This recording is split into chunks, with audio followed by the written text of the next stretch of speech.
சந்தனம் மணக்குது கற்பூரம் ஜொலிக்குது சந்தனம் மணக்குது கற்பூரம் ஜொலிக்குது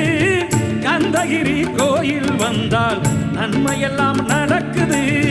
கந்தகிரி கோயில் வந்தால் நன்மையெல்லாம் நடக்குது சந்தனம் மணக்குது கற்பூரம் ஜொலிக்குது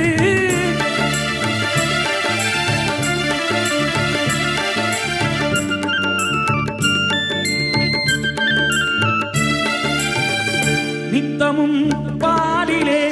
நீராட்டுவோம் பச்சை நிறத்திலே பட்டாடை நாம் கட்டுவோம் நித்தமும் பாலிலே நீராட்டுவோம் பச்சை நிறத்திலே பட்டாடை நாம் கட்டுவோம் திருநீரின் தத்துவம்